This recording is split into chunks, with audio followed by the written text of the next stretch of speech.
एक तरफ है हमारे पास होंडा की साइन 125 और दूसरी तरफ है हमारे पास टीवीएस की राइडर 125। दोनों ही 125 सीसी की बाइकें हैं। अब सवाल ये उठता है कि क्या हमें साइन छोड़कर राइडर ले लेना चाहिए या फिर राइडर छोड़कर साइन ले लेनी चाहिए। आइए आज ज़रा कंपैरिजन करते हैं, क्योंकि देखिए कीमत में तो काफ़ी अच्छा खासा फ़र्क है। मैं आपको शुरुआत में बता दूं, साइन 125 का बेस मॉडल बिना डिस्क वाला आपको 77,900 रुपये एक्स शोरूम प्राइस पे मिल जाएगा। ऑन रोड प्राइस ज़्यादा होती है, आपको पता है। और अगर आप इसका डिस्क वाला वेरिएंट लेते हैं तो वो 81,900 रुपये में आपको एक्स शोरूम प्राइस पे मिल जाएगा। लेकिन टीवीएस राइडर 125 का सुपर स्क्वाड एडिशन भी आपको 95,000 रुपये एक्स शोरूम प्राइस पे मिलेगा।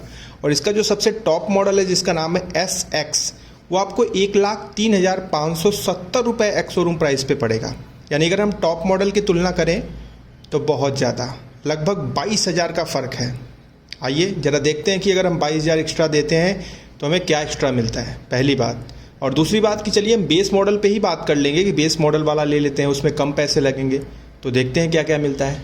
चलिए इंजन पे फोकस करते हैं। तो देखिए दोनों में ही जो इंजन से पावर मिलेगी वो कहीं ना कहीं आपको राइडर 125 में थोड़ी सी ज़्यादा मिलेगी। वो कैसे बताता हूँ।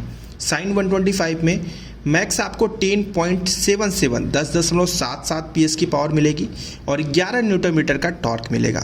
लेकिन राइडर 125 में 11.38 PS की पावर मिलेगी और 11.2 न्यूटन मीटर का टॉर्क मिलेगा।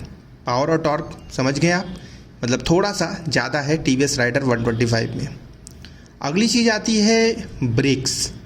तो भैया दोनों में ही आपको सेम ब्रेक मिलते हैं। आगे 240 mm का डिस्क है और पीछे 130 mm का ड्रम ब्रेक है। अगर आप बिना डिस्क वाली लेना चाहें तो आगे 130 mm का ड्रम ब्रेक भी मिल जाएगा। दोनों में CBS है, यानी कॉम्बी ब्रेक सिस्टम काम करता है। पिछला ब्रेक लगाएंगे तो अगला ब्रेक साथ में इंक्लूड होगा, तो अच्छी ब्रेकिंग आपको देखने को मिलेगी। और दोनों ब्रेक अगर एक साथ अप्लाई करते हैं तो अच्छी ब्रेकिंग दोनों में मिलेगी।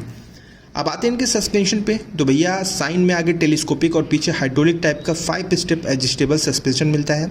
वहीं पे टीवीएस राइडर 125 में आगे टेलीस्कोपिक और पीछे monoshock 5 step adjustable suspension company लगा कर देती है। सस्पेंशन क्वालिटी दोनों की ही अच्छी है, कोई डाउट नहीं करना है। मैं किसी एक को यहाँ पर विनर नहीं बना पाऊँगा, क्योंकि दोनों को चलाया है और दोनों की सस्पेंशन क्वालिटी मुझे काफ़ी अच्छी लगी है। टायर्स पे फोकस करते हैं तो साइन 125 में आगे 80/100 का टायर, पीछे भी 80/100 का टायर और दोनों ही 18 इंच के ट्यूबलेस टायर हैं। वहीं पे राइडर 125 में आगे 80/100 का टायर, पीछे 100/90 का टायर है और दोनों ही 17 इंच के ट्यूबलेस टायर हैं। तो अगर टायर पे फोकस करेंगे ना, जो पिछला टायर है वो आपको थोड़ा सा चौड़ा देखने को मिलेगा राइडर 125 में। चलिए अगली चीज़ है इनका डायमेंशन। तो साइन 125 में 162 mm का ग्राउंड क्लियरेंस है और राइडर 125 में 180 mm का ग्राउंड क्लियरेंस है।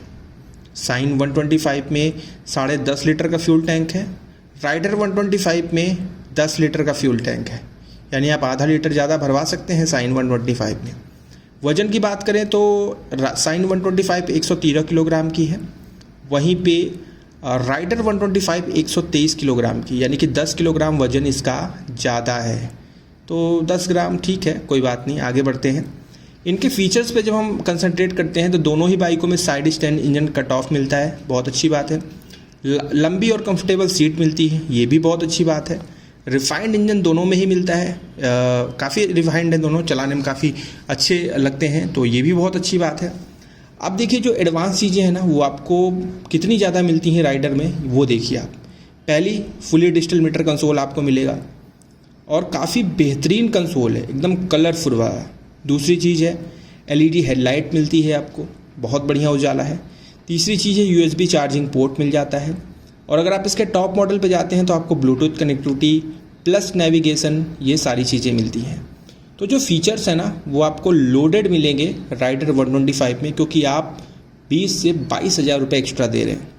लेकिन लास्ट में हम आते हैं इनके माइलेज पे। तो दोनों में ही आपको 50 से 60 का माइलेज आराम से मिल जाएगा। अब प्रश्न यही खड़ा होता है कि क्या हमें 20 से 22,000 रुपये एक्स्ट्रा देना चाहिए या फिर हमें साइन के साथ शिफ्ट हो जाना चाहिए। देखिए इसका जवाब ये है कि अगर आपको एक साफ़ सुथरी, नीट एंड क्लीन, मजबूत, टिकाऊ, विश्वसनीय, अच्छी माइलेज वाली, अच्छी परफॉर्मेंस वाली बाइक चाहिए जिसमें आपको फ़ीचर का कोई लोभ नहीं है कि मेरे को एडवांस फीचर चाहिए, तो आप साइन ले लीजिए, बहुत अच्छी बाइक है। लेकिन अगर आपको फ्रेश लुकिंग और एकदम लोडेड बाइक चाहिए फीचर से और पैसे आप दे सकते हैं 20 से 22 हज़ार, तो मैं बोलूँगा कि साइन की जगह पे फिर आप राइडर एक बार ज़रूर ट्राई करें। ठीक है, अगर बजट नहीं बन पा रहा है तो साइन ले लीजिए, लेकिन बन रहा है तो राइडर ले लीजिएगा। ठीक है, चलिए एक बार टेस्ट राइड जरूर लीजिएगा और कमेंट में बताइए फटाफट कि आपकी फेवरेट दोनों में से कौन सी है। मैं कल फिर से मिलूँगा, अपना ध्यान रखिएगा।